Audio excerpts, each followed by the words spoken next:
Bluff City Media presents the Two Buck Sports Show with your hosts, Rusty Buckets and Uncle Buck. Now, let's get to the show.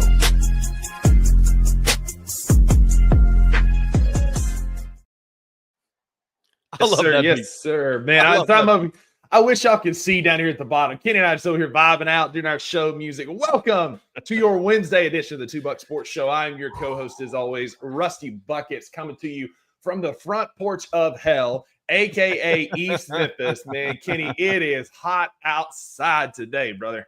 Well, if you're the front porch of hell, we are the – well, let's go body part. If you are the – I don't know. What would East Memphis be in terms of the body part of hell? Oh, God. It depends on what part of East Memphis you're in, I guess. That's a good point. What I'm going to say. Let's move on. Let's move on. We're gonna leave it in like housing references. We're the front porch. Kenny way out east is the back porch, and it is hot here in Memphis, man. I've done Jared gonna say the armpit like he don't live in Martin, Tennessee. Right. We got Kenny and Kenny Jr. Listen. I'll be the Kenny Jr. in this because Rusty would kick my ass if we got into a fight. So yes, sir. I got youth on my side, and that's all I'm going to say. You got youth and back mobility apparently, because I did a back mobility stretch today and almost threw my back out doing the back mobility stretch. Like, this is getting rough, dude. No, tell me about it, man. Unfortunately, unlike wine, we are aging like milk. And we don't move quite like we used to. We don't, function quite like we used to. But yeah, we've got a jam-packed show for y'all today. Uncle Buck is still out on vacation, sunning his buns.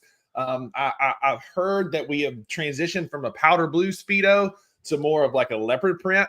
Yeah, it's kind of his style today. So Uncle Buck, hope you're enjoying the beach out there. I have do you have any updates on the tanning situation? Like, has he fully bronzed, or where is he at now? So he doesn't truly ever bronze. He goes like shades of red, right? I saw I almost sent it to him earlier. It was like a guide to the different who has the right shade of red in sports. So it had like Alabama, Florida State, the Miami Heat, like St. Louis Cardinals, all these different reds. And I wanted to send it to him and be like, where on this scale are you currently? What spectrum, what part of the spectrum are you on? What shade of red is your neck and shoulders, sir? Because I've been to the beach with Drew, and he tends to wear a baseball jersey and shorts and sit under the umbrella, because after about probably 6 or 7 minutes, Kenny, he starts resembling a lobster at the tail end of being cooked, right? So I'm the same way. I'm a lot. I burn and get more freckles. So there you go. It's gonna be fun. I've always been fortunate. I'll be at the beach next week. So I was about to say we're gonna find out next week, as Mr. Kenny is out all next week down at the beach. But listen, we are super excited about today's guest. We have one, Benjamin Garcia from Locked On Suns, and he's got a daily morning show that covers the Suns as well. So super excited to talk through the Suns transactions with him, to see what they think about the Kevin Durant trade, the future of the Suns, and then we can properly prepare him for one piece of this trade that has been sent his way. So with that, man, we're not going to waste any more time. Let's go ahead and dive in behind enemy lines.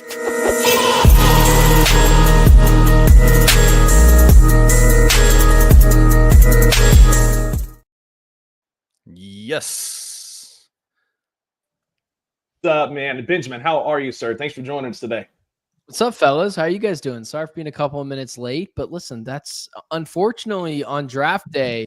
If you're early, that's the weird thing. So go ahead and take that. That's a good point. That's a good point. Nice to meet you, man. Glad to have you on board, man. How's Phoenix? Are you in Phoenix? Oh, yeah. No, I'm based in Phoenix. I'm in the West Valley of Phoenix. So, like, when people say they're from LA, but they're really from like Orange County, you're like, oh, I'm from LA, but I'm in Phoenix, about 10 miles away from the heart of it. But I'm here, man. I'm diving deep into it. How hot is it over there right now? It is like right now. It's already like uncomfortable. So wow, it's actually cool right now. It's a nice breezy 88, but it's 9 a.m. It's going to be 105 in the next hour, probably. So if you're gonna hoop here like I did on Monday with some boys, it was a little breezy, and I remember someone was like, man, it's kind of nice outside. And I was like, oh, I can't believe 95 with a little bit of an oven breeze is considered nice. Yeah. And they weren't wrong. So, listen, good, I grew up in the heart of like the South and the humidity belt down here in Northeast Mississippi. It's awful. And I moved to Maine for 1 year when I was in high school. And I never forget, they canceled a baseball tournament because it was going to be 90 degrees and there was no humidity. My brother and I were like, are you kidding? Like, we would kill for this in August. Right now. Like, we would kill for this. I was at a, this is a boring story and you guys don't want to hear it, but I was in New Orleans for the Super Bowl, like Radio Row, all the media stuff that's getting done there. And it was February, like it's winter. I was not worried about it being hot. And I was very warned about the humidity, but I'm walking to the media center where, everyone is at, and I'm sweating. And so every day after that, I'm bringing my hair gel and my comb, because I'm like, I'm not walking very far. And it was crazy, man. That is absolutely no joke, for sure. The humidity is no joke. There's no way humidity isn't worse than, like, people are like, oh, it's a dry heat, but it's 120. And like, yeah, that sucks. I don't know, man. It was like 70 degrees and there was humidity in New Orleans. And that was awful. It's worse when it's like 30 degrees and you still have humidity, because it's just a damp cold that gets in your bones and you just can't move. And it's just like, we have humidity year round. It's just, you want hot humidity or cold humidity here in the South. That's truly what your choices are. But that's your choices. Hey, Benjamin, thank you again for joining us, man. Tell us a little bit. I see on your Twitter profile an Emmy Award in your past. Talk to us a little bit about your background in sports. We see it. Can we see it? Can you see it? It's over there. If you guys are okay for me, go get it. Go get it, man. Go get it. I've never seen an Emmy Award live in person. I gotta make sure it's over there. It's not as cool as you guys think it is. Oh, listen, it's cool. It's worth the wait. Like, this is like to see an Emmy Award. I don't care what it looks like, but to see what an Emmy Award might resemble is still worth the wait. So the college ones look. So I won college. This is so stupid. I won the college best sports story segment. So they look a little bit different, but it is an Emmy. I won an Emmy. Yeah. And it looks like, oh, dude, it's so heavy. And it looks like this. Let's go. So like, it's kind of got like, so it's kind of got like the Emmy, like stuff on the back and everything. Yeah. But it's a little bit different. And I wasn't going to go to the award show. My wife was the one that actually made me go. She was like, you're going. And I was like, no, I'm not winning. And then I ended up winning. And it just makes perfect sense now because I'm a perfect human being and I've never done anything wrong. So, I won an Emmy. It just looks, it's a little different. Like the bigger ones are like the little whatever. Yeah. And so, this thing is freaking heavy though, man. So I don't have anywhere to put it. If it falls. Yeah. I think I'm dying along with it, if I'm being honest with you. But yeah, sure. So it's in the profile as Emmy winner. Me and my wife walked the red carpet. Oh, it was man. Awesome. It was That's cool. It was funny, man. I was pretty much a no-name in college, but everyone always talked about winning an Emmy.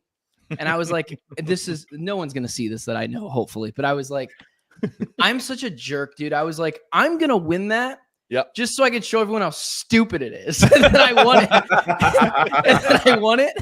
And I was like one of like a couple people at college. And I was like, all right, this is kind of cool. It's kind of cool. That's kind of cool. All right. I'll take it. I'll take it home with me. I was not even sure if it was up there, but at some point I'll have to like display it, but it's not. Yeah, no. So it's definitely up there. You only got one chance to win it. I won it. Maybe later on, if I end up being, actually someone that matters, I'll, win another one that'll look like the big ones that people get. But yeah, pretty cool. The Rocky Mountain Emmy. So it's the Emmys, but it's the Southwest area. And yeah, I won it. It's pretty cool. Well, as a fellow married man, we're always looking for ways to win fights with our wives, right? Like I'm 0 for 1,000 in the 15 years. I've never won. You never won. Can you use that Emmy? Can you just like tap that Emmy and just be like, hey, baby, I'm an Emmy Award winner now. My wife is awesome. Is she? Yeah. She's a teacher, so she's home for the summer. She keeps me humble. That's for sure. Keeps me humble. She gave me the greatest advice, and I still use it to this day. And she thinks it's like a bad thing, but I think it's the best advice ever. I used to care a little too much, and this is good advice. I used to care a little too much about what people like thought of like my content, like of me. And my wife told me, "You're not that important. Stop worrying about it." And it's actually the greatest advice I've ever given. She didn't mean it in a mean way. She just meant it like no one's paying attention to you that much to where they care. And I was like, it's great advice. Yeah. And so I get it. I've lived by it, man. And every time I tell people that, she's like, you're making me seem like a mean person. She's genuinely like one of the nicest people I've ever met, if not the nicest person, except to me. And when she told me that, I was like, this is great advice. I tell her that all the time too. She'll worry about something like, babe, you're not that special. And I'm like, well, great. Listen, we got some people in here. Wayno's from Sydney, Australia, and he's telling us, he said, hey, that's code for she might poison my food. Blink twice if you need help, bro. Just let us know. Yeah, we got you if you're in danger, blink twice. We got you. We look out for our guests here, man. We look out. We're here. I am definitely selectively picking my words because I know she can hear me. So. Yeah, she's sitting on the other side, right? Yeah. Yeah. No, any man that doesn't say they fear their wife is a crazy person. Yeah, I have a healthy fear. I'll take on anyone besides my wife. Sure. Yeah, 100%, like a healthy fear. And my wife, she's like, why do you and I'm like, babe, you got to know, like when it comes to think, it's different with you. Like you can say things to me that nobody else can, right? Like nobody else can say the things you say to me. It's because I'm afraid of you. Okay. Yeah. Dude, my wife's got some pretty funny jabs. I'm like, dang, that was pretty good. I'm not really sensitive. Yeah, I know. I'm not a really sensitive guy, and when that kind of stuff comes up, I'm like, damn. But yeah, no, when I won the Emmy, she was all supportive of it. She's the reason why I went to the award show. Yeah. And I'm like, who's got the Emmy? Who? I don't see your name on this. And that's it. Well, hey, and then she has to throw at me her degree in like freaking, I don't know, nuclear medicine or something insane. I'm like, all right, no, she's definitely the smarter one. It's not close. Listen, my girlfriend is a pharmacist, and I will concede that point every day of the week that she is infinitely smarter than I am, even though she chooses to be with me. Like that's the cognitive choices she makes. Does it? She makes herself feel smarter because I'm not very smart when it comes to sports. People would even call Kevin Durant. He comes after me all the time and he tells me how suspect my sports takes are. And I'm like, this is the best part of me. Wait till you get me in front of a whiteboard to do some geometry or something. Are you gonna miss having Kevin Durant? No. That was gonna be my first question. Like speaking of people who think they're more important than they actually are you gonna miss Kevin Durant? I'm gonna miss Kevin Durant, the basketball player. Genuinely. Yeah. Having Kevin Durant on your team is a magical experience. Yeah, it is there. I believe, and this is why when people are like, you hate KD, I'm like, can you please like stop being a fan for 5 seconds? Yeah. My job is to hold the team accountable, and I'm not interested in being a fan. Someone told me this one time. They're like, what do you think that Kevin Durant doesn't like you? And I'm like, Kyler Murray has me blocked on all social media platforms. Damn. TikTok, Instagram, Twitter. Damn. Maybe we're still Facebook friends, but I haven't checked that in a while. But he has me blocked on everything. I wear that as a badge of honor. I don't want to be their friends. You know, so my buddy was like, what if Kevin Durant like wanted to talk to you? And I'm like, yeah, we can talk, but like, I don't want to sit there and talk for a super long amount of time. We're not going to be friends. And if he was like, because he's in everyone's DMs. I am not a special.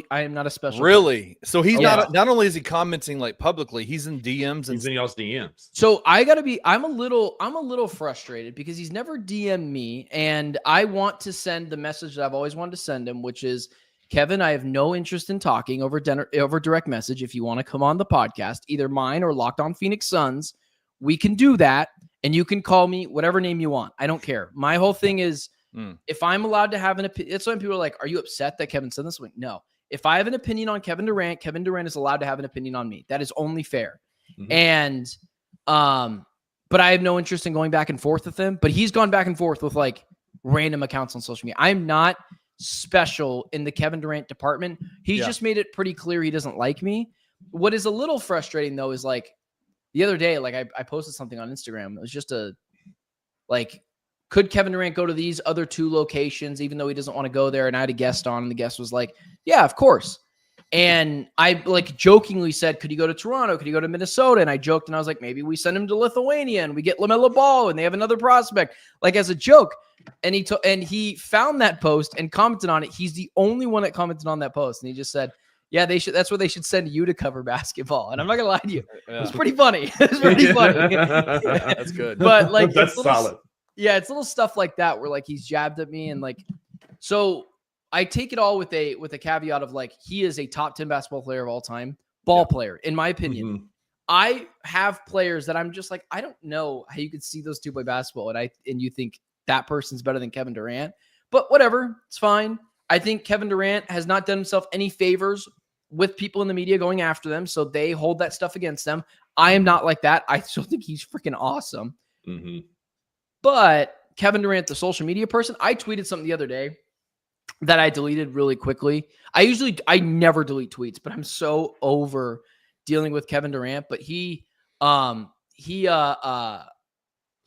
after fans the other day on Suns fans with Kay Adams, who I've also met, and that's a funny story as well. Kay Adams came up to me and was like, "You're the guy that Kevin Durant doesn't like," and I was like, because apparently they're boys, and I was like, I don't hate Kevin Durant. I don't think it's not the case, but anyways. Yeah, no, it's just like him coming after people. That is annoying. I just wish, and like when he went after fans, I tweeted something out and I was like, this is a new low. Nothing is ever Kevin Durant's fault. Ever, ever, ever, ever. Of course it's not. It's the front office. It's the GMs. It's the lack of support. It's injuries. It's Russell Westbrook. And now it's fans. And like I tweeted that out and I was like, and it started to do numbers pretty quickly. I got like 12 likes in like 2 minutes, 3 minutes. And I was like, I'm deleting this. He's going to find it. And I don't want to. The backlash wasn't worth it. Yeah. The backlash is fine. I get backlash all the time. People tell me they hate me all the time. And that's totally fine. People are allowed to not like my stuff. But I'm ready for that relationship to be over. Let's divorce. We're done. Let me admire you from afar. But I got to be honest with you, him going after fans the other day, and I would not consider myself a fanboy, but I was like, oh, wow, I don't know if I really want to root for you when you're in Houston. Before I really wanted to root for this guy. Now he doesn't care. But I was like, because I think his career is judged too harshly. People get upset with him for going to the Warriors. And like, I mean, I probably would have done it too. Yeah. And, I think he's crazy for ever leaving the Warriors. That's a thing. Yeah, that's a different concept. But yeah, man, I think Kevin Durant needs to get over himself just a little bit. And being sensitive is not a bad thing. It is just going to make life a little harder. When you're in my business, I mean, dude, I haven't even opened up my TikTok notifications today, but I guarantee you half of them are like, this guy's an idiot, never played basketball before, he's fat, he's stupid, like all the stuff. And I'm just like, do you guys think this does not bother me? I don't care. I get it. Like we have factions of our fan base that are like that, right? That are always going to come out with their pitchforks no matter what you say. They're going to disagree, just like with the draft. Like they follow in with somebody, right? Like if one person tweets, oh, we need Nick Clifford, then everybody's going to fall in line. And so it's just whatever the flavor of the day is. You've got to have thick skin to be able to put out content like this. Yeah, he's not able to do that. He is Kevin Durant, in his opinion, has never been wrong, has never been the problem, has never been at fault for anything. And for that reason, it's why he'll never be a leader. But in Kevin Durant's defense, he comes with a label that says, I don't want to be a leader. He says that. So you can't trade for Kevin Durant and expect him to be your leader. At that point, that's a you issue because KD told you he's not going to do that. And so in Houston, I thought my broadcasting idol, Colin Coward, said it really best the other day where he was like, Kevin Durant works well in structure and that the structure is already there in Houston and he's not asked to be the structure. Emotionally, yeah, they're going to succeed. I don't know if they're going to win the championship because winning a championship is freaking hard. Yeah. But I mean, it's hard to think that team wouldn't be a Western Conference Finals team. They've got some guys around him. They just signed Fred VanVleet to a 2-year, $50 million extension. They just re-signed Steven Adams. They've got some guys that could be those locker room dudes. They got rid of a locker room issue that Phoenix gets to deal with now. More on him here in a minute. But like you've got guys built around him that can be that defensive guy, right? Like Amen Thompson is just a freak athlete, freak defender. And so you're right. Of all the teams that look like we're going to land Kevin Durant, I personally thought San Antonio would have been such a net negative as a culture guy there that I don't know they would have been as good. But Ime Udoka is one of the best leaders, hard-nosed basketball coaches that we've got right now. It feels like the perfect scenario unless for he's him got to go in and female coworkers. But yes, continue. We're gonna leave that part alone. But you're right. But then you've got. I mean, it's so funny. I'm sorry, I don't mean to cut you off. I just like it's so funny how that gets swept under the rug. Like he's an amazing player, and I'm like, yeah, he also cheated on his wife. So you're not wrong, and that's why he's not in Boston anymore. So like I mean, it is give or take. So you in this last conversation, you brought up so many things that I have questions about. Rusty, if you don't mind, I'm going to take the first question. Have at it. It has been such a wild ride for the Phoenix Suns since 2021, right? Mm-hmm. Like the last, the 2020, the 2019, 20, 2021 season, Phoenix was kind of was introducing a new era in the NBA, I think, in terms of how you draft and how you build a team and how you, build from within instead of that kind of the idea of going out and grabbing the best players possible in free agency or in trades, and building a super team, if you will. The super team era was being kind of dispelled by the Phoenix Suns with the roster they had, especially in that 2021 season going to the finals. Then everything happened, right? Like whether it's Matt Ishbia coming in as the new owner and deciding I'm going to break the bank and go trade every one of our good assets for these big guys and try to build around, Bradley Beal, Kevin Durant, Devin Booker. What has it been like covering this team over the last few years? Is it frustrating? Are you frustrated? Do you wish that they had stayed that 2021 season? Do you wish they had kept that? Yeah. I mean, sure. Hindsight is always 2020. Do I wish they would have done that? Like, do I wish they would have kept the same team together? Sure. If you would have told me 2 years later, 3 years later, the Suns were going to be like just call it what it is, like a laughing stock of the NBA right now. But like it's the age-old question of like I saw something on the other day on social media and it did really well. It was like, why did the Suns break this up? And it was like Chris Paul, DA, Mikhail, Cam, Book. Mm-hmm. Right. And I just quote tweeted it with Luka Doncic or with Kevin Durant's, or sorry, with Chris Paul's.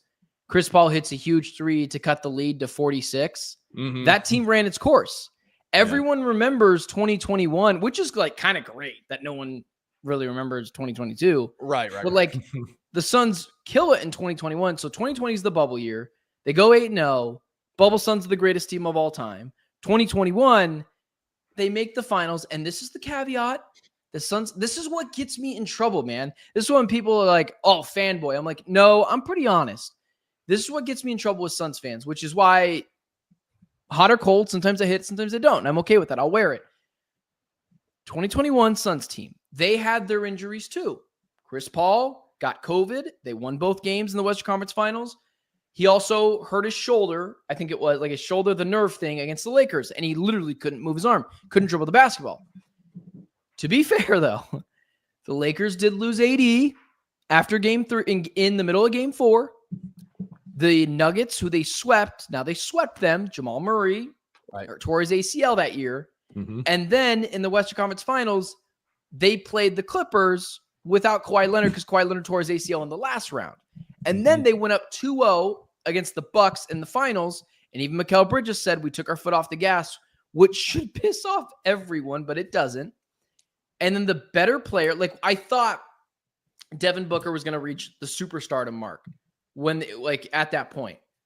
But the real superstar showed up in that game with Giannis Antetokounmpo. And then it told me, oh, Devin Booker's a 2. He's a really, really good 2. And I think at the peak of his power is the best 2 in the NBA, but he's not a 1. There's a lot of contingencies that happen with that Suns 2021 team that makes it not a false run because every team gets a little lucky. Injuries play a role every postseason. Every year. Mm-hmm. Yeah. But the Suns had a break in each round, and they took advantage of it. Good for them. Mm-hmm. But they didn't win the championship. And then the next year, they were awesome. I think they won 64 games. Luka Doncic comes a knocking, right? And they lost. It was the most everyone remembers game 7, kind of. Yeah. No one remembers game 6. They went into Dallas, and Dallas pummeled them. They went into game 7 and Dallas squashed them. Yeah. And it's like, Suns fans will say things like, well, I'd rather make it to the semifinals every year than not make the playoffs at all. I'm like, no, you wouldn't. No, you wouldn't. You're such a liar. You're such a liar. You're such a liar. Be honest. That team ran its course. I put out a tweet yesterday that was because Suns fans are like, well, if we trade Bradley Beal, we package the 10 pick, we could get Cam Johnson back and Nick Claxton. And I'm like, first off, why the hell would the Nets do that deal? And that was a big thing yesterday. It's not just some random fan, but a great question to ask about most trades. Why would they do that? Yeah, that's it. Like, this ain't 2K. Like, are the Nets just like, let's help out the Suns. You've got a lot of things going on. Yeah. It's time to turn the page. It's like an ex-girlfriend that when you guys break up, every guy doesn't want to admit, but they're usually a soy boy and they think about all the good times and not all the bad times that led to the breakup. So you get back together with them. It's really good for a couple weeks. Then you remember all the bad things that pop up again. And then it goes horribly wrong. Yeah. DA, who I do never want to see back in a Suns uniform, but Mikhail, Cam, CP3, they serve their purpose. And the Suns gambled and they went and got Kevin Durant. Just so we're clear, I would trade Cam Johnson and Mikal Bridges again today for Kevin Durant. I probably just wouldn't send as many picks as I did. That's probably the nail in the coffin. Right. That's what's got you to where you are now, where you can't have those picks. You can't have that pipeline that Memphis has done a better job of creating. Yeah, and the Bradley Beal thing is so funny because people now want to act like no one thought Bradley Beal was a great fit in Phoenix. Well, not the fit part, but everyone was like, Bradley Beal, Devin Booker, Kevin Durant, this team's going to be awesome. I thought they were going to be awesome until they weren't. And people were like, oh, look at everything you gave up for Bradley Beal. And I'm like, no, actually tell me what they gave up for Bradley Beal. The contract just sucks. That's it. Yeah. Chris Paul was 50. Landry Shamet, you hated him too. I hated him. And you gave up first-round pick swaps. Guys, I'm going to go out on the limb and say the Suns are going to be better than the Wizards next year. And the year after that, and the year after that, and the year after that, and the next 50 years after that. And people, why do you believe that? I'm like, I have 50 years of history to tell me that's going to be the case. Yeah. Second round picks, whatever.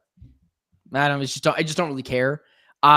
You could trade Grayson Allen right now for 5 second round picks. Like, you can get second round picks anywhere.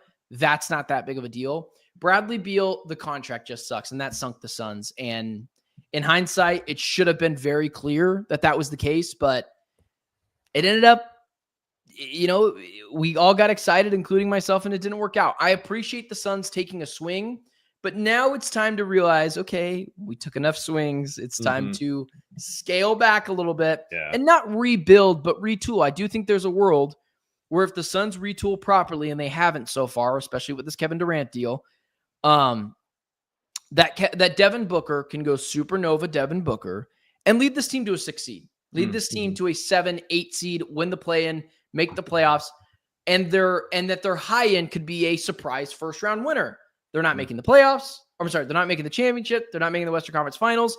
But in a perfect scenario, you retool this team correctly next year, they can be a semifinal team in the Western Conference. And that just has to be enough for other players to look at the Suns and be like, oh, you're back to being competent again. Yeah. But as of right now, the deals that they got back for KD, I'm skeptical on. Yeah, that's a great segue, because my question was, you mentioned earlier, like, Devin Booker is a great number 2. You don't really have an alpha anymore on that team, right? You've got Jalen Green, a backcourt of Jalen Green, Devin Booker, and Dillon Brooks, and none of those dudes are alphas. Then you got Chris Dunn and Nick Richards. Like, where is that alpha going to be? Or do you think that the Suns are done? Ryan Dunn, thank you. Do you think that the Suns are done, or are they going to go start looking for that point guard? Because you don't really have a true one right now. Yeah. When people are like, oh, we don't have a 1, I'm like, okay, how many teams do? It depends what you characterize as a 1. My belief is that that there are, I think, 1s in the NBA are superstars. If you have one of those players on your team, I don't care where you're at, who you're with, what team you're on, you have a chance to win a championship. I believe at any point in the time in the NBA, there's 6 to 8 superstars. I don't think there's any more than that, because I think then you start to dilute the product as superstars because you get emotional that your player isn't in that realm. I think there's superstars, stars, fringe all-stars, role players, everyone else. And I think the Suns don't have that guy, but I think Houston has that guy now with KD, but I don't think Memphis has that guy. I don't think who are some of the teams in the East right now? I don't think Cleveland has that guy. I consider Donovan Mitchell a 2. Indiana, I thought they almost had that guy with Tyrese, and I'm like really kind of going back and forth with that because damn, he looked really good in Game 7, then he popped his Achilles. People are going to be upset with me. I can't consider Jason Tatum to be that guy. I think the Celtics won the championship last year in a very interesting way, which was really good players just everywhere and 2 elite number 2s. And people are like, oh, you hate JT. I'm like, no, I don't. I see in the biggest scenarios, Jaylen Brown is better. And I don't think Jaylen Brown is a 1 either. And so Suns don't have a 1 right now. I think 6 to 8 teams do. So it doesn't worry me. I'm not in the realm right now of trying to win a championship. I'm in the realm of trying to get the wheels back on track. And then Phoenix will always be a destination that people want to be in because it's Phoenix during the winter. It's 75 and sunny here every day. And so they're always going to be a destination. The owner will always spend money. But yeah, for right now, man, no shot really right now to win a title. And definitely not a shot in the next 2 years. In 3 years, if they rebuild effectively, they get some of obviously their draft capital back and picks that they can trade, they can figure it out. But I'm not holding my breath on that because management is something else right now. It's been an interesting attempt at a rebuild and try and move around just because, like you said, like the haul wasn't great. Do you have any expectations of the number 10 pick tonight? Is that something you're going to keep? You think you'll try and move it? Like, is there a guy that you're looking for at number 10? God, I hope they keep it. I'm rooting for now listen, this is like contingent on this guy being there because I don't know if he's going to be. Kaman Malawak, Duke center. Yeah. I think there's a chance he falls to 10 because he's not the typical stretch 5, 3-point gunner, Kristaps Porzingis center that everyone wants right now. I like him defensively for this team. He's a freak athlete. He's 18. I think that dude has got future defensive player of the year potential year in and year out. Oh my God. So yes. I really like him. Yeah. I just don't know if he's going to be there. And is it wild? It's wild. He's only played 3 years of basketball, like actual basketball. Yeah. He's so raw. Crazy, There's so much untapped potential still there, and he's still really good. He's a freak athlete, man. Just an absolute freak athlete. And then, if he's not there, totally fair. I get why that's the case. I'm looking at the wing position. So Colin Murray Boyles, who doesn't really shoot the 3 ball, literally like at all. At all. 35 of them in college. But I think he's going to be a good defender. Really good bang down low. I just wonder about the tweener spot that kind of worries me. Yeah. Cedric Coward. People like my co-host on Locked On Phoenix Suns doesn't discriminate with age. I absolutely do in the NBA draft. He's 22, which tells me to believe, okay, he's probably closer to what he is. So probably a high floor, but shoots the 3 ball well, really good defender. So that would be interesting too. I want Carter Bryant, but I'm not really sure why. Yeah. I think everyone's just telling me that Carter Bryant's going to be good. But then I look back at pick 29 and I kind of want to see the Suns get Drake Powell at 29. And I'm trying to figure out what the difference is between those two guys. Because Drake Powell for North Carolina actually played. Carter Bryant was on the bench, didn't shoot the 3 ball as well as Drake Powell did. I think Drake Powell's a better defender. I don't know what I'm missing there. But everyone tells me, and I'm in Phoenix, so people in Tucson tell me they really like him. I am trying to figure out what is making Carter Bryant shoot up draft boards. So I think he'll be there at 10. I think there's a chance he's the pick for the Suns at 10. I wouldn't be upset with it. And then at 29, man, Maxime Reynaud is interesting. Stretch 5. Adu Thiero is interesting, although he can't shoot. Suns got to get some shooters and some defensive players. But Kaman Malawak, Cedric Coward, Colin Murray Boyles, Drake Powell, Carter Bryant. I'm looking for the Suns to come away with 2 of those guys, potentially, with Drake Powell being the 29 pick. Yeah, it's interesting. The Carter Bryant thing is sounds like a lot of the guys that you're targeting for the 10th pick, Memphis fans are also saying these are the guys who won at the 16, right? Like CMB and I don't know if CMB is going to be there. I don't think he will. I don't think he will be. I don't think he will. There's a lot of people that like his defense and physicality because that's what he brings. Is just a toughness. He's not a great shooter. He was good on a really bad South Carolina team, so you kind of got to take it for the grain of salt for what he can truly be. But the physicality he plays with, you can't question. Yeah, with Memphis, man, putting me on the spot here, even though you didn't ask. It's like I've got real concerns about Ja Morant. I wouldn't pay him a max, but I've been on this. Explain that. What are your concerns from afar? We've experienced it, so we can't shoot. So I've seen it before. I've been on this about Ja Morant for a while. Whenever you go after Ja Morant, it feels like you're picking on him because of the off the court concerns. But all of mine, off the court concerns are a real thing. But they're a real thing, absolutely. On court concerns, can't shoot. Hyper athletic guard, gets injured a lot in the playoffs because what he does is he's a bang bang guard. He will take you to the hoop. He's uber athletic. But I've kind of seen these guys before not be winning basketball players, and I'm talking about Russell Westbrook.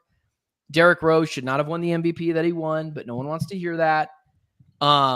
Those super athletic, freakish point guards that have relied on their athleticism their entire life, and it's still really great in the NBA, but doesn't have a reliable jumper, that worries me because he's going to continue to get injured by banging with big bodies who are 7 feet tall. Sure. And because combine that with the off the court concerns, and people are like, well, he's not allowed to own a gun. I'm like, yeah, dude, own a gun. Just maybe don't flash it in front of the camera on Instagram stories. Like, I'm not anti-gun at all.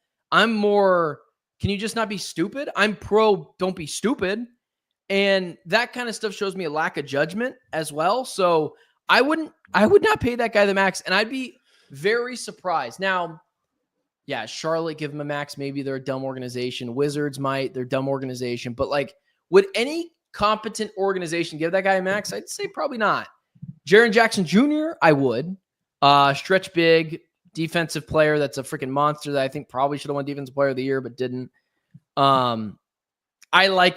I just don't know. I don't understand getting rid of Desmond Bane because I know he kind of is what he is at 26, but you did get a lot for him, so that's fair. I mean, I'm not in a world that I think Desmond Bane would go for like quadruple what Luka Doncic went for.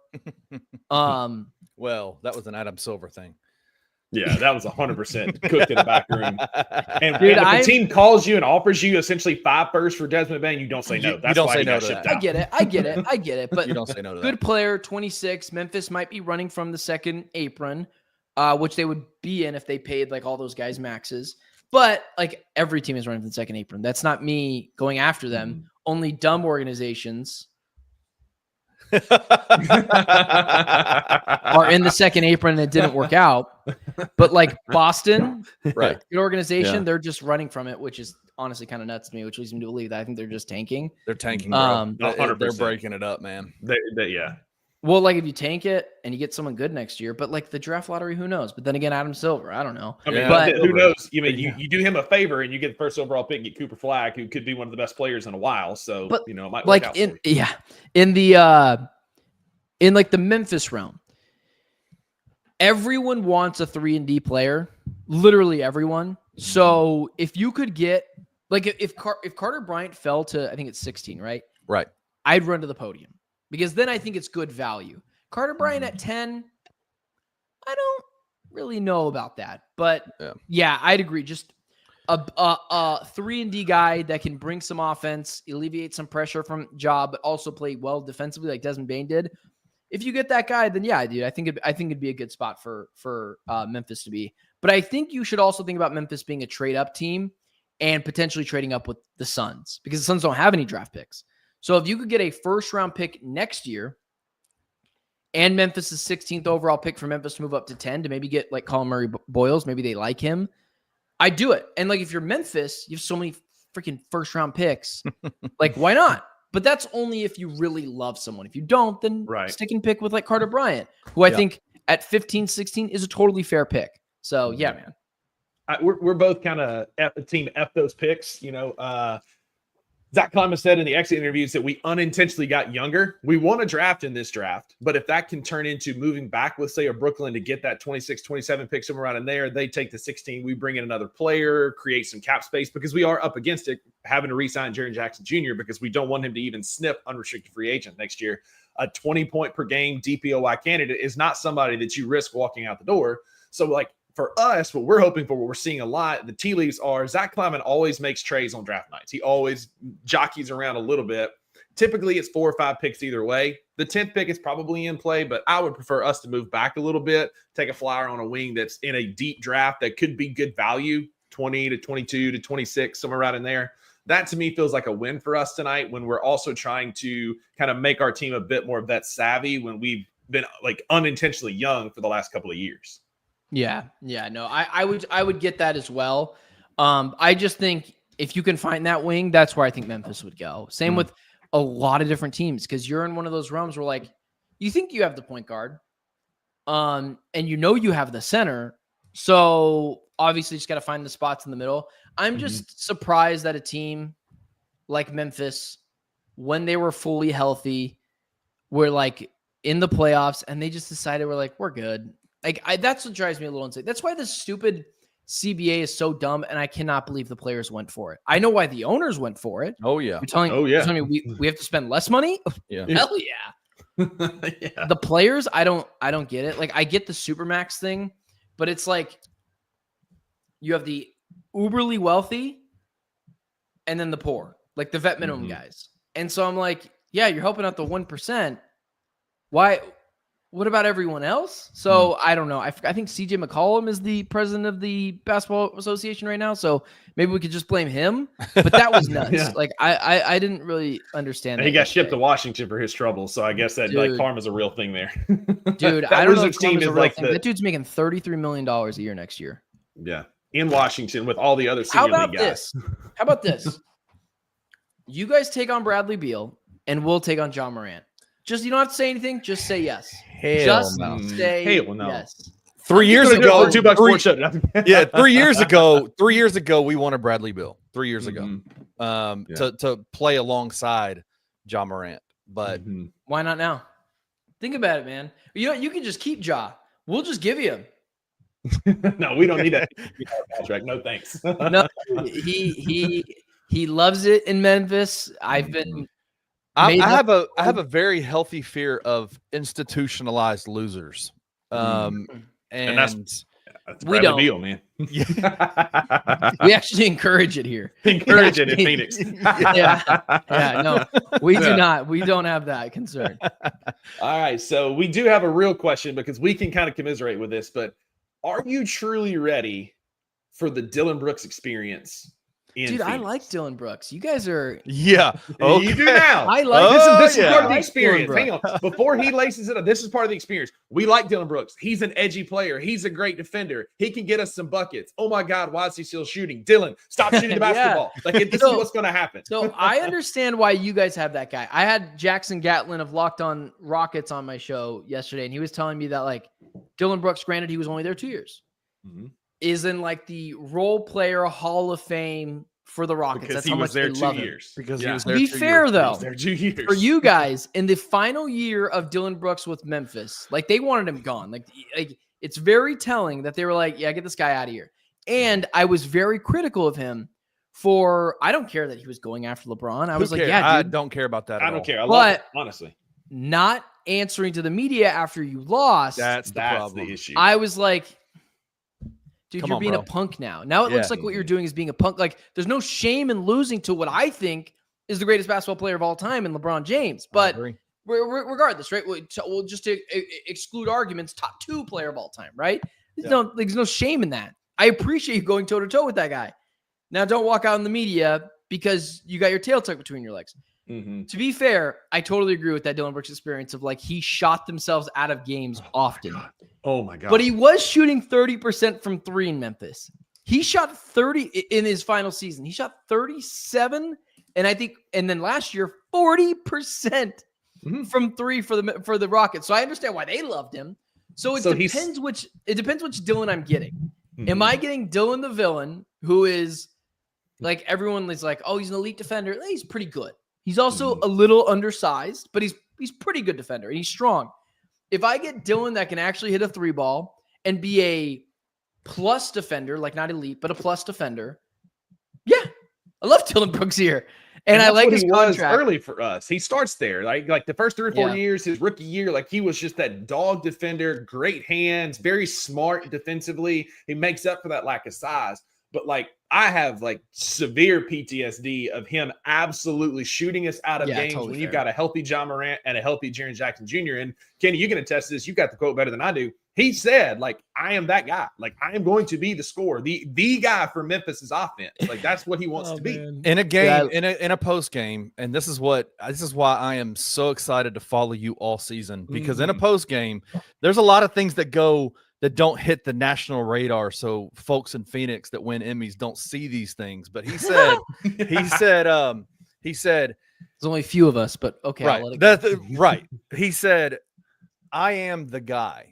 And if the more I shoot, the more shots John Jaren get. And all of us in Memphis were like, the hell are you talking about, bro? Sorry, what? Dude, that's the kind of delusion that I kind of need, though. That's it's the kind of self-confidence delusion this team needs right now. But I totally get what you're saying. Yeah. It depends which guy they're going to get, man. And I think on some nights you're going to want to trade him. And I think on some nights you're going to like him. Because I think Memphis had I think at that point, championship aspirations, it drove you more insane. Here, we're just vibing, man. We're just vibing. We're just vibing. We're just looking for that obscure role player to cling to. I'm being honest with you. I feel for you in a way, and some of the comments are saying the same thing. You're going from having to hold your breath on Durant jumpers to holding your breath on Dillon Brooks jumpers. Like it's a steep evolve, and I'm excited. Like Kevin Durant, top 10 player of all time, one of the best, probably top 2 offensive players of all time, just an unbelievable talent. I am super interested to see what the trajectory is on Locked On Suns throughout this season in terms of like that Dillon Brooks experience, because you're right.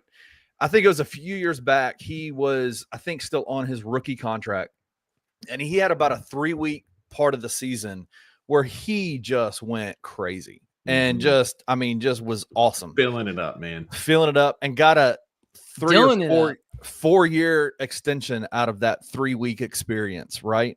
And that's kind of like everybody was like, okay, Dillon Brooks is the guy, right? Like he's going to be the guy. And it just goes until he wasn't. And until he wasn't. And but listen, I'll be frank with you. One of the things I do miss about Dillon Brooks in Memphis is that swag, that toughness, that kind of brash in your face, like kind of personality that he has. And it with a team like Phoenix, it does feel like y'all are gonna need that moving forward in terms of like to kind of set a culture, right? Like what's the culture gonna be like for the team moving forward? As you're starting to he was the ultimate bridge gapper between the grit and grind era of Memphis and this next gen era in Memphis right now. He was the kind of the mainstay through that. And so I'm interested to see like what, if he fills that role again for Phoenix as you're trying to build something out there, you know? Well, that's what we're looking for, man. We're looking for some, like Phoenix is trying to build a different culture. Whether I agree with it or not is not the question. What I would say is they want to build a tough guy culture, and a defensive minded culture. And if they could literally just wear green and white and be Michigan State Spartans, they do that. But they're looking for those types of guys. So when they got Dillon Brooks back, I was actually way more excited about Dillon Brooks than I was Jalen Green. Because of Jalen Green's fit in Phoenix, I actually think Dillon's going to fit really well here. Dillon as a championship player, I don't know about because I didn't live that. I would be a little skeptical. But Dillon helping build a culture here because it's so bad, and finally someone that will actually go up and swing on someone NBA style, which is really just a push.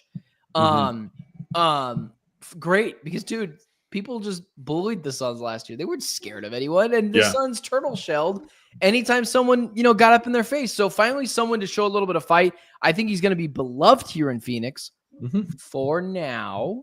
Yep. And then when it comes to actually winning, we'll see.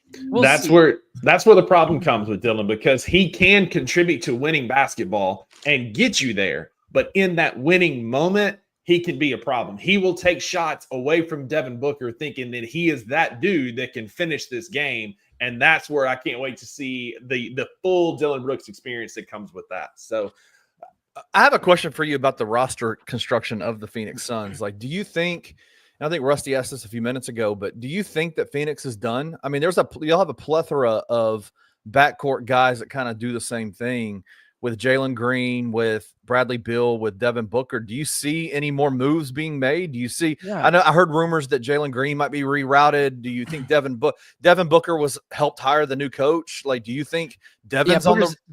Booker's not going anywhere. The argument if the Suns should trade Devin Booker or not is such a dumb ESPN argument because they're not going to. You could totally convince me like now is probably the time. Right. But like, are you going to get anything less? Like, let's say it goes horribly this year and you do have to trade Devin Booker. Are you going to get anything less next year? Let's say he's healthy that you wouldn't get this year. Like, do you think the Suns are not still getting 5 first-round picks for Devin Booker at 29 years old? Yeah. Then like, might as well run it back another year, see how it goes. Yeah. And then if it doesn't work out, then sure. Like, I'm willing to hear the arguments to sell him off. I already told you we're trading Bradley Beal to Memphis for a bag of chips. The reporting is, and I'm not a reporter. I mentioned this today on my show, the Ben Garcia show that I do in the morning, where I covered all things Arizona sports. It's the reporting is the Suns are going to trade Bradley Beal. Cool. How? Who wants it? Because it feels like y'all been doing that for 2-3 years now. Really smart reporters, like guys I really respect, are saying their team's interested in him. And I'm like, okay, I've went through the trade machine. Again, you're not talking to an unrealistic Suns fan / opinionist here. I don't see it. I mean, Wizards made a little bit of sense, but I texted someone who covers the Wizards and I said, would you trade us 3 of your bad contracts for our 1 uberly bad contract for 5 second-round picks? And he said, no. And then I said, what about if I sent you a first, which I wouldn't do? He said, no, you could send me 4 firsts. And I'm like, okay, that makes sense. And then they're like, what about Chicago? And I'm like, what about them? They don't have the contracts to make it work. And so everyone says he's gone. So I kind of just believe he's gone. But I just don't know where he's going. Yeah. Maybe they're just going to leave him on the side of the road one day and just continue paying him under the table. I don't know. Everyone says he's gone. I just don't know how. But here's what I will say. Jalen Green and Devin Booker already don't fit. So Bradley Beal, Jalen Green, Devin Booker certainly doesn't fit. Absolutely not. I've gotten a lot of trouble over the past couple of days saying I don't love Jalen Green's fit. I hate Jalen Green's fit here in Phoenix. And everyone's like, you didn't watch the Rockets. And I'm like, okay. Casual Suns fan who watches the Suns and is box score watcher, I'll listen to you. Like, okay, we'll see. I'm rooting for it. My life gets better. I make more money, and my brand grows if Jalen Green is better. So why wouldn't I root for Jalen Green? It's the same Kyler Murray argument I've had. Is like, my life gets better if Kyler Murray is better. I'm not rooting against them. I'm just really skeptical that it's going to happen. Yeah, that's been a tough part for Bluff City Media. Is we've been around for 3 years, and John Morant has been suspended for basically 2 of them. So that's been awesome. It's been awesome for us. So great. We're hoping. So as you're talking about John Morant and all this, I'm like, brother, I hope you're wrong. I hope he comes back. I hope the statute of limitations on the gun stuff is done. It's been 2 years. It's been 2 seasons. He hasn't had any problems. And people can learn. Like I consider myself. In terms of like, I am not a mature individual when it comes to just like every day-to-day life, but like, I think I've stayed away from doing mostly like really dumb things since like 20, and the light went off for me there. Yeah. And a part of that has to do with me getting married, my wife being like, you're an idiot. And I'm like, oh, you're right. I guess I am an idiot. You're right. I am an idiot. Yeah. And that makes sense to me. My light came on a little bit earlier. It seems like Kyler Murray's light came on at like 24, 25. He's like, oh, shoot, probably shouldn't say those things. John Morant's could have came on. I don't care that when it comes on. I just care that it came on. And so, like, I'm not going to judge him for doing something stupid at 21. Just show me that was dumb you, and that's not you. And that's totally fair. It can definitely happen.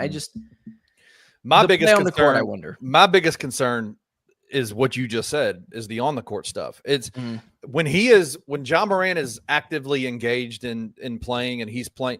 But let's be frank, he hasn't played more than 6 games in a row in how many seasons, Rusty? It's been 2 seasons, maybe? Like 6 games in a row. I didn't know that. It's been almost 3 full seasons. Yeah. 6 games in a row.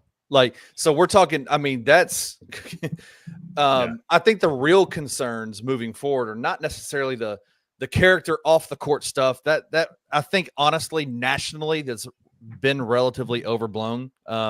We have congressmen and women here in Tennessee that post Christmas family photos with AR-15s. Like Ja Morant flashed a gun. That's because it's just their God-given right. Yes, Ja Morant flashed a gun in his own driveway in his own house in a parked car. Like, I think we're gonna be okay. But he also, to be fair, he also did allegedly beat up a 17-year-old kid, which has been hotly debated in court. It's been disproven, but like, it feels like we're coming out of that. We're making some better decisions. And that's why I said coming into the maturity. Alleged, right? And that's why I said allegedly. That keeps you out of jail.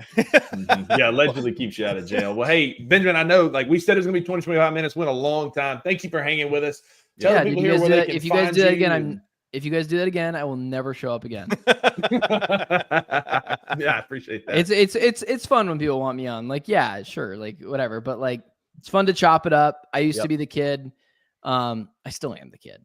I used to be the kid that was like, wanted to get people on their shows and like talk to people. So like, anytime someone asks me to come on, if I can do it, I will do it. So yeah, man, I appreciate it. Thanks for having me on, man. And if people want to hear me talk about Suns nonsense, all things Arizona nonsense. I used to have national opinions until I realized people in Tennessee don't care about my opinion on the Titans, which as they shouldn't. So I'm all Arizona everything. I'm on YouTube every single day, Monday through Thursday, 7 a.m., 9 a.m. Central Time. Ben Garcia Show, talking all things Arizona. And then weeknights, Locked On Phoenix Suns. If you guys want to join in our misery, and the Dillon Brooks experience, you guys can do that there at Locked On Phoenix Suns on YouTube, and then wherever you get your podcasts as well. And then you can follow me on all social media platforms at Ben Garcia Show. If there's a social media platform, I'm there, and it's at Ben Garcia Show. Appreciate that, man. Shout out, dude. You're the man. Appreciate you so much. Thank you. Yeah, man. No issues, man. Thank you. On the other side of the commercial, guys, we're going to deep dive on the Memphis Grizzlies draft and what Kenny and I would like to see. So thanks again, Ben. We'll see y'all on the other side. Looking for an alternative to alcohol or conventional medicine? Check out Ounce of Hope, a Memphis-based dispensary with 2 local stores in the Sanderlin Center and on South Cooper Street. You can get all the products you need in a location convenient to you. Each store offers an intentional shopping experience with dedicated bud tenders to answer all of your questions, from product selection and mushroom blends to our personal favorite, the Delta 9 seltzers. You gotta try the Peach Buzz. Try Ounce of Hope at either one of their 2 Memphis stores or at www.ounceofhope.com for convenient products shipped right to your door. Use the promo code BluffCity for 15% off any order, excluding sale items. Cannot be used in conjunction with other promotions or discounts. One use per customer.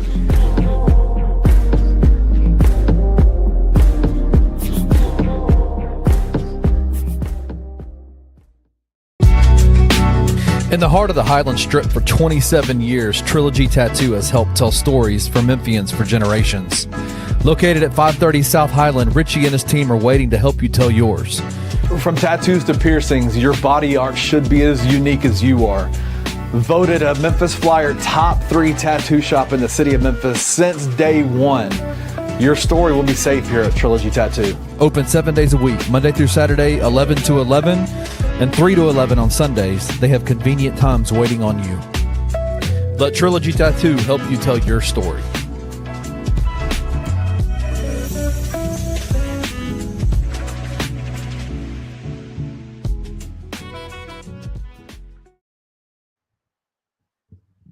Man, thank you again to Ben Garcia for hanging out with us. It was a ton of fun. Really enjoyed that conversation and just hearing some outside perspectives, right? Of like what other people think outside of Memphis. But just a reminder, code Bluff City gets you 15% off at Ounce of Hope.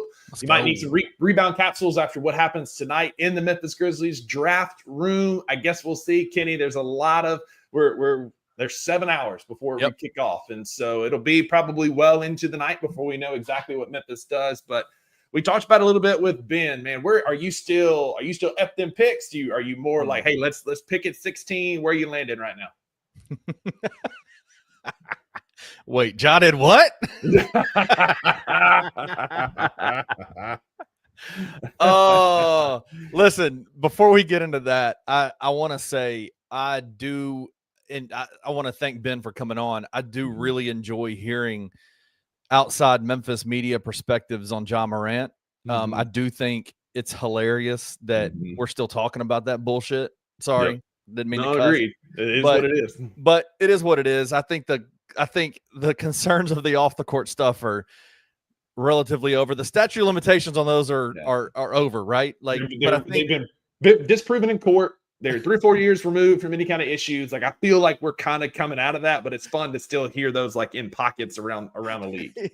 I think if you have concerns, you can say, Ja, on the court, let's get your body right. You know, like we know how you play. Let's get your body right. And secondly, Grizzlies, let's get them a coach that's going to put them in a good place. Let's with an offense that accentuates his talents and his skill level, and let's get some guys around him that can do some good things. Like, that's it. Like, go get him some wings who can actually score. You know, you got Jaren, you got 2 guys there. Now go get a third option so the Ja doesn't have to carry it all on his own and run into Daniel Tice and get taken out by Lou Dort, right? Give him some help that he can avoid some of these situations. They already helped Ja Morant by getting rid of Jake LaRavia and his bum ass lob passes.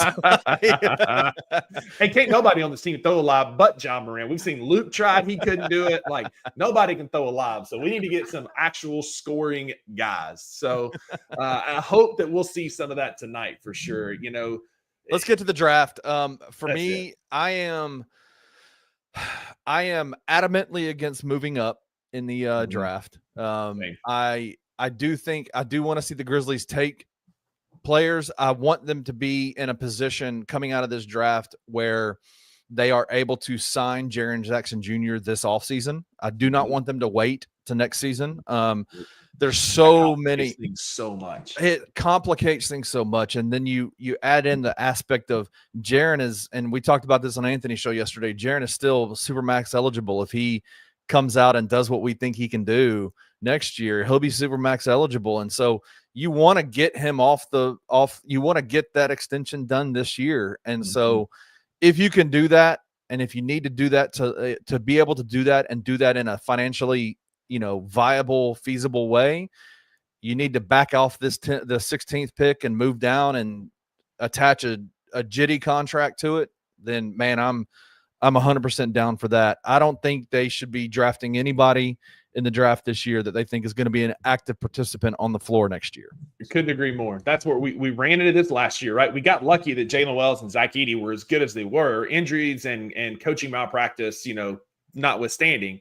I don't know that you get that lucky twice. And especially when Zach Kleiman said himself, he was the one that made us younger, said we got unintentionally younger. So if we keep that pick, like, again, I hope that there are other moves that were coming that we haven't seen yet. Because if we're drafting this guy to be that 3-and-D guy next year, then we're further away from a championship window than we truly think we are. And Zach Kleiman agrees. Could we move that back, get Jaren signed? And then there are other moves that you can make, right? We got Cole Anthony that we can trade for up to a $20 million contract based on trade stipulations. Right. I would prefer to keep KCP, but that's also a contract that we could move for a better, like, role type wing player. I think KCP fits what we're trying to do. He's obviously, contrary to what Stephen A. Smith and these other national buffoons say, he's excited to be here in Memphis per his interviews. He's excited to play with Ja.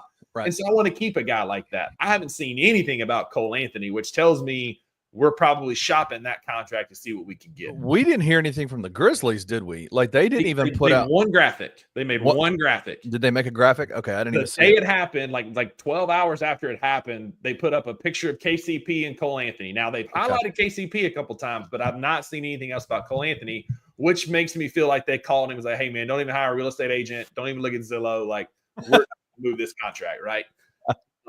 Which I'd be fine with, right? Again, we can aggregate those contracts, but the trade can't be official until August the 15th. So, like, things will happen with those. But Kenny, if we're drafting at 16 for the guy that's going to be a role player next year, at this point, I don't know what you can say that'll defend Zach Kleiman and his decision-making around that process. Totally agree.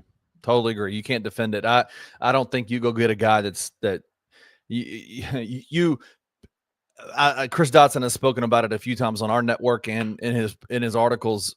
There's opportunities to go and make a pick and trade that pick for somebody else. Say, hey, Brooklyn, who do you want at the 10 or at the 16, right? Like, who do you want at the 16? Okay, we'll draft them and then we'll trade them, right? Like there's just options galore. And I think it's going to be a pretty wild night tonight, I think, for the draft. I think it's going to be interesting to see what the Grizzlies do.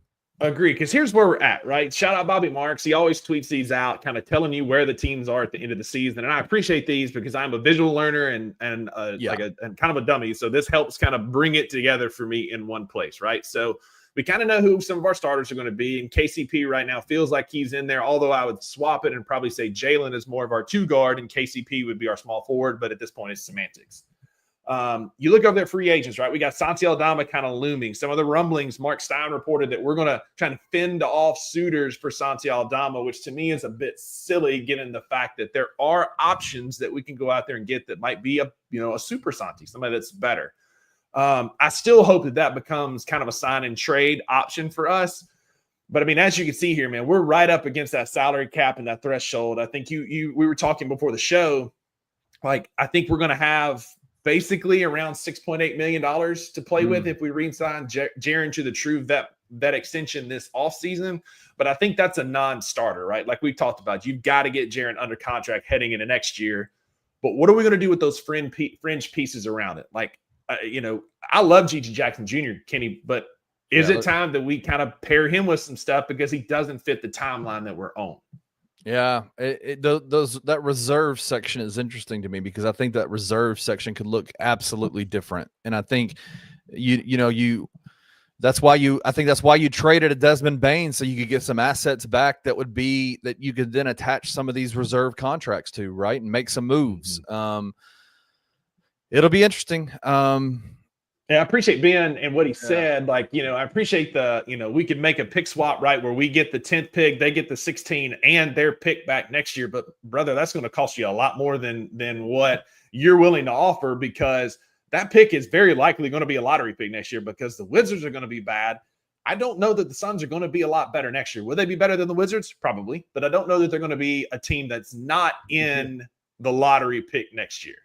So he was suggesting, I didn't pick up on that. He was suggesting trading the next year's that pick back to them. Nope. He said we could work out, like, maybe they trade up with a deal where Phoenix gets this year 16 and next year their pick back. Nope. For the 10th pick. There ain't nobody in this draft that I would value that much when that pick is very likely going to be a lottery pick. And let's say that, we don't make a move this summer and we're heading to the trade deadline next year. We've got that pick and it is very likely looking like a top 5 pick. Then you've got all the advantage of the world at the trade deadline to go make a move for somebody that can help improve what you see here on your screen next year. Yeah, I agree. Yeah, we're going to have to have some serious conversations about Devin Booker if you want that pick back. That's kind of where I'm at, man. Like, if you want that pick next year, it starts with Devin Booker, right? That's the ask, right?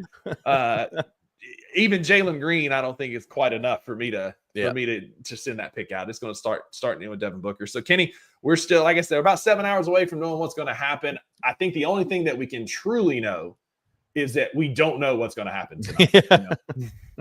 There, with all the stuff that's already starting to fly with, Walker Kessler looking like he's going to be on the move. Fred VanVleet's been signed. Like, there's just a lot of, like, it feels like we're like the pot is starting to boil. And we're getting close to like a full rolling bowl heading into the draft tonight. And I personally can't wait to see what happens and see how different this team looks tomorrow. Yeah, it's going to be interesting. Are you surprised about what Boston is doing? Is it like, do you make a phone call about Jaylen Brown? Yes, I do. And Derek White, absolutely. You call and see what their asking prices are, because Drew and I talked about this, like, right after Boston got eliminated when Jason Tatum got hurt. Like, this feels like a moment that Boston's going to say, you know what? We're out next year. Let's get some flexibility, some breathing room. We're going to kind of hit reset and build around Jason Tatum. Maybe Jaylen Brown is the second. Or what if that could turn into something even better for us down the road? I absolutely think while they're having a fire sale, you absolutely reach out to Boston and just say, hey, what are you looking for a Derek White or a Jaylen Brown? Yeah, I wouldn't mind a Derek White either, honestly. Yeah. It'd be great. Also, another guy, like former Bostonian, Yeah. Drew Holiday. Like, if Drew Holiday is unhappy in Portland, I mean, I got no problem bringing him in. A 3-and-D wing, tough, edgy vet with championship experience. Then you have two of the NBA's only two-time champs on the same team in KCP and Drew Holiday. Again, like a great defensive wing who's got an edge. Kenny, would you mind Drew Holiday suiting up in Beale Street Blue? No, I mean, I think we've talked about Drew Holiday for some years, right? Like, it'd be a perfect fit for this team. I do think there were some conversations yesterday about Drew not being happy, doesn't want to go to Portland, but some Portland reporters are coming out and saying that's just not true. Like, he wants to be here. What is Portland doing, right? Like, what are they going to do? Like, are they looking at Drew Holiday as like kind of like what that Dillon Brooks Phoenix Suns role of kind of being that veteran that can help create a culture and bridge the gap between, you know, what they think they can be in a couple of years to what they are now? Like, I don't know. I don't know what Portland is doing, but if Drew Holiday is someone are they reshopping him? Are they going to reroute him in this trade? That I would love for Memphis to be a part of that conversation. And just know I blocked somebody earlier this week who said, if we're calling Portland, and he had a picture of DeAndre Ayton in a Grizzlies jersey, and I immediately blocked him. I don't even know who you are. If you're watching, you got blocked. Just know that, because I want nothing to do with that at all. Yeah. Last question really about the draft. What do you make of this Ace Bailey thing, right? Like, he's being real secretive and selective of who he interviews, trying to manipulate where he goes, almost like Eli and Archie Manning did a few years ago in the draft. Like, what's your read on that? Well, I've talked to some people that are close to that situation, and the response I got was, watch Philadelphia at 3. They think there might be already some kind of an agreement between Philly and Ace Bailey. That's interesting to me. I don't know much about Ace Bailey outside of the highlight packages that I saw. Obviously, that Rutgers team was just not good. And, you know, there's a high ceiling for Ace Bailey. You look at the highlight packages and you say, man, this guy could be an elite player in the NBA. But I do think with his youth and with some of the concerns, some of the, I guess the character concerns, the work ethic concerns that are coming out, some of that sounds like projection and sounds like, let's be frank, it sounds like people that aren't in the know about this kid and his situation talking about it from an outsider's perspective, kind of like what we experienced in the second segment of this show with John Morant. I don't know if I necessarily would take like everybody's word saying, well, he's canceling interviews. That shows a character issue. Well, I don't think you sabotage your draft opportunities unless you have some kind of an agreement in place. So I wonder, I was told Philly, so look at Philly at 3. Yeah, because that's interesting, because his camp has come out and said, I think it was Washington, Brooklyn, and New Orleans are the 3 places he wants to play. So maybe there's a deal in place that could get him into that 3rd spot. I don't know. It's going to be interesting, again, 6.5 hours from now. It is interesting. It's almost like a G.G. Jackson Jr. thing, right? Like, the character concerns are kind of coming up. And Chip talked about it this morning on the Daily Grind. He was just talking about, like, if you watch the highlight films, like, you're like, yeah, Ace Bailey is, like, he is it. Like, that is great.